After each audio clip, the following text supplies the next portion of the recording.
Okay, so hey guys, and welcome to NFA, the Harvard of Nonfiction.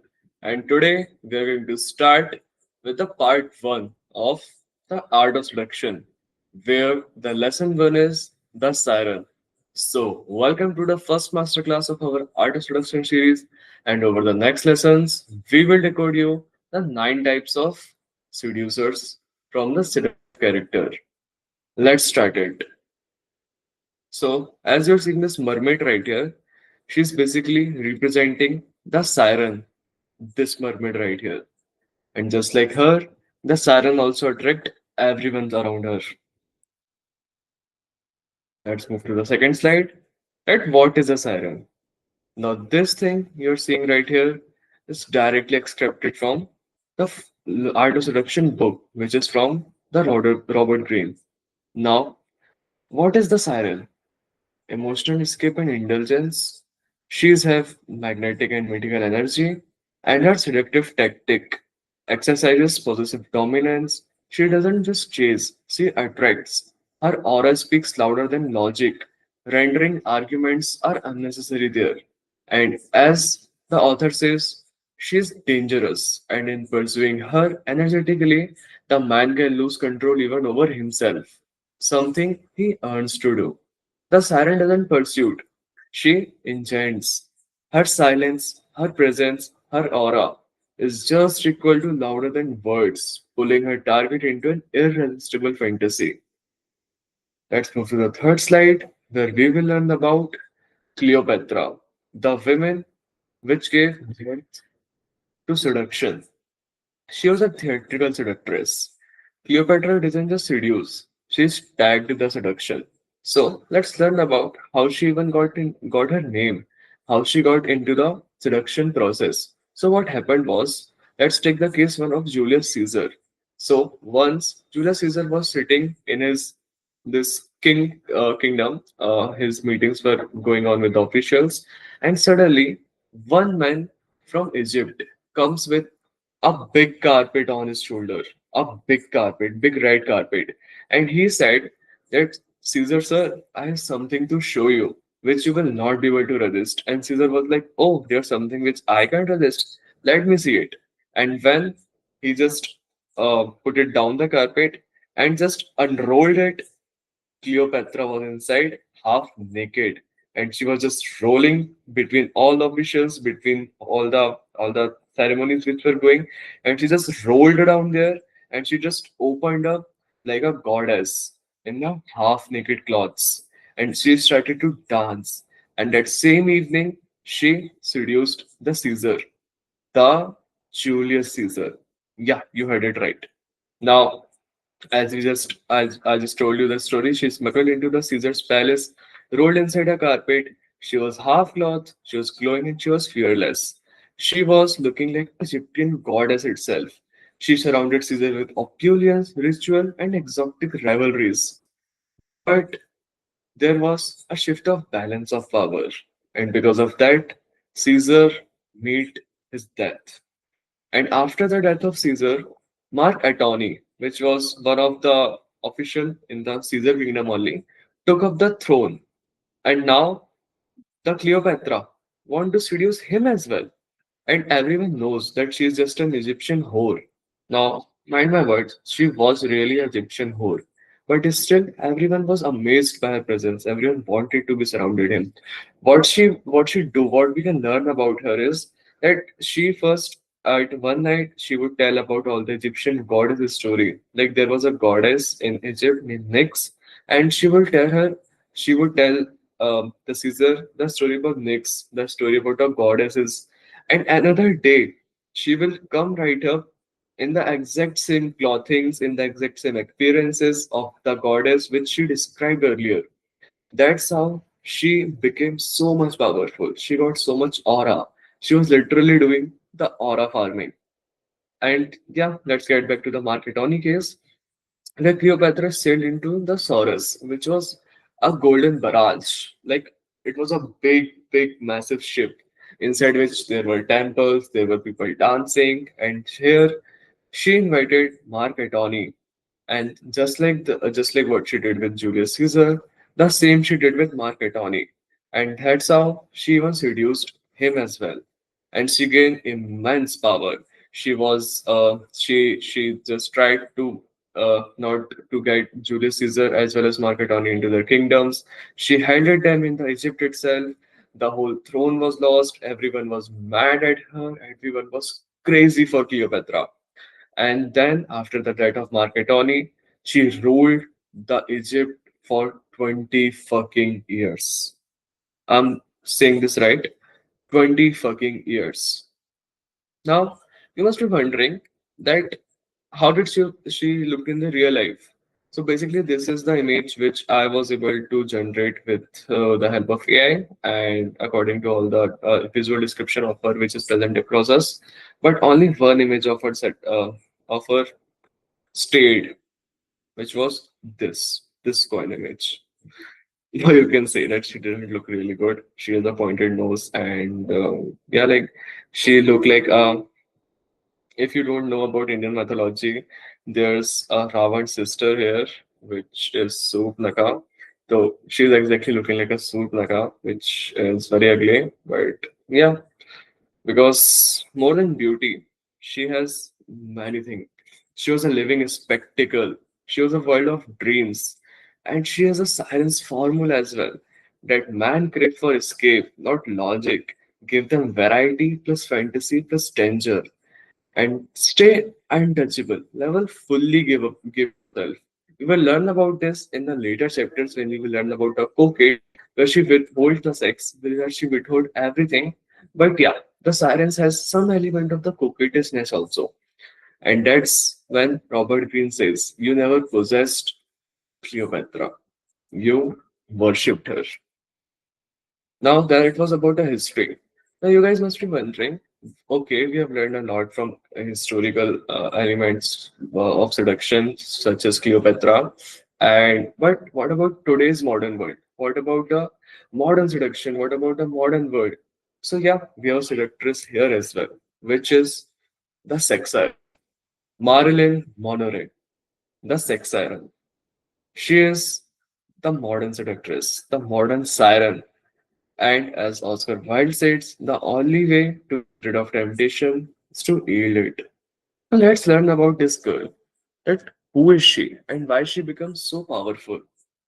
Just look at her. How seductive she looks. What's a glow she has in her body, in her face. I don't know just something happens. Let me check. Yes. I don't know some technical issue with them. Just a second. Yeah. So let's learn about Marlene Monroe. So, how did she came to know that she's a siren? Because of her early awakening. She was born with the name of Norma Jean Mordanse, yeah. And she was raised in an orphanage. She was an orphan. You are wondering that a girl which is mentioned in the Art of Seduction's first chapter was an orphan. Yes, you heard it right. She was an orphan. And at the age of 13 years old, she got her sweater teared up. Basically, she was playing along with the bushes and somewhere, and her sweater got turned up. And she didn't have any trust, so she went to her friend, which was a bit younger than her. She was her junior, and she borrowed a sweater. And when she wore that sweater, guess what boys did said? She mentioned in her diary that all the boys stared at her sweater as if it were a gold mine. A gold mine. Now, Robert Greene mentioned that she was a well-grown, according to her age. Don't think that 30-year-old's chest is a gold mine. Yes, it was a gold mine, and that came clear that came Harlan with a realization that her body can control and command attention, and attention will lead her to become powerful, and that's how the Silence Aura was born. She later pursued her career in the film industry. Acting coach Michael King told her that even when you're not thinking of sex, it radiates you. The whole world feels it. Now, she was not radiating. She was not intentionally radiating anything, but it was in there. It was just pouring above everything just like a siren. The constructing of Merlin, Hollywood initially dismissed her attractive, but not beautiful for stardom. She was attractive, but she was not attractive enough to gain the stardom. Okay, but still, her walk, her everything, her efforts led to this much fame of her. She would spend hours perfecting her makeup, her posture, her gestures, and even her look. Her famous voice was also crafted. She trained herself to lower it down, to breathe, to add an intimate tone in that. And behind the illusion was a deep need for love and affection, which she never get, as she was an orphan. And at the early ages of her life, everyone just ignored her. And behind everything of this siren was just a need of love and affection. What truly excites a man? Let's learn about the sex siren. What man secretly desires and what siren provides. Escape from a daily pleasure. And what the siren provides is a world of total indulgence. Guys, I need a break. Just a second. I would say you guys must also drink water.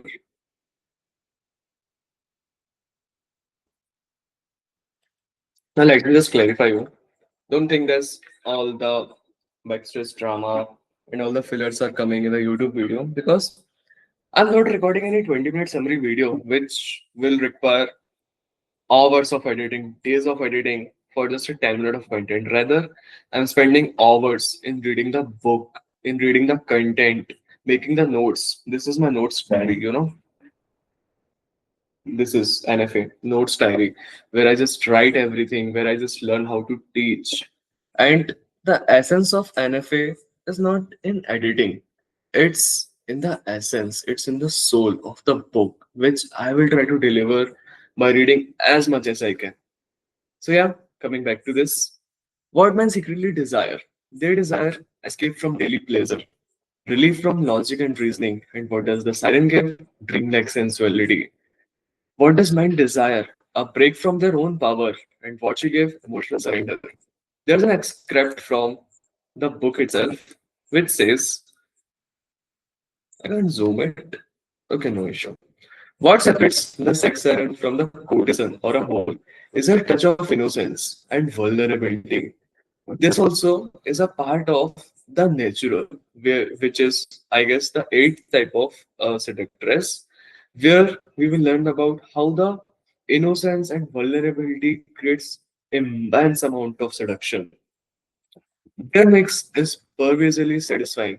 It gives the male the critical illusion that he is a protector, a father figure, although it is actually the sex siren who controls the dynamic. But the illusions he gives to the man that he is the father figure, and as every male wants to dominate everyone, he or he gets easily seduced. Now, she was the she was the Marilyn Monroe. And you guys must be wondering, but this is the list of people she has slapped with. There's also one more items column right there. Like the list doesn't stop now. Robert Greene again said, man who had physical force would find themselves becoming the slave of a woman, just like Napoleon did. Now let's learn about the keys to character. What we can add in ourselves, what we can learn. First is the mythic promise. The siren is an archetypical. She offers forbidden pleasure. She just promises it. She didn't give everything, but yeah, she promises it. She fills a modern void, providing adventure and risk that contemporary life often suppresses. Second is the core mechanics. Immediate sensory presence, movement, scent, voice, and styling bypass rational filters. No matter what an image you have of somebody, but if she will come in such an alluring, such an goddess-like appearances, you will not be able to withhold it. Even I will not be able to withhold it. Third is the psychological effects. Triggers such as triggering dopamine driven rewards and some loop anomalies just create a a uncontrollable desire among man that no dude, you want her. Fourth is teaching and ethical notes. Now you're striking imagery, short cause studies, just like Cleopatra, to illustrate different routes. And there is one caution also. You must study the siren as a cultural psychological phenomenon. Emphasizes responsibility. Now you must learn if you're taking the role of the siren, you have some responsibilities as well. Because the mans go wild among you. And you have to be the responsible of the consequences and also of the harmful behavior. Now, what are the key things? What are the physical things with the siren practiced in real life? First is obviously the voice, which is low, unhurried, and insinuating. It soothes and suggests rather than declares. It evokes regressiveness. It is very, very delicate. And the delivery matters. How much you lower the voice if you're like not saying anything quite rightly, this will not create any seductiveness. You must deliver the thing rightly. Take a historical note. Cleopatra's charm, Monora's breathiness, lowered into seduction, and Bickel's slow, low delivery. Body and adornment. The goal is a harmonious spectacle. Clothes, scent, silhouettes, and makeups. These all things combine into a godlike. Ornament should dazzle without letting any single item dominate. Now you must not be wearing a single big piece of any necklace or something like that. You must wear a lot of things, and you should keep in mind that nothing, like not a single thing, is highlighting a lot. Instead, everything is highlighting your body. You must wear revealing things. You must wear different things which should diversify your charm across your whole body. Use selective disclosure. Now, just like Cleopatra did, she was unwrapped in a carpet. That's how you will learn that you can also do things like getting wrapped up in a rope. You can just do a selective disclosure that which part of your body you want to show to get the seduction done.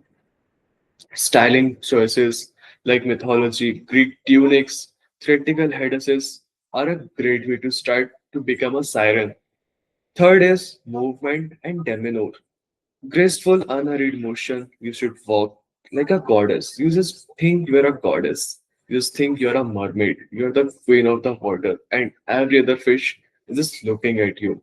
You should walk slow. You should walk like a floating, effortless ease, and that's how you will train yourself each day to become a siren.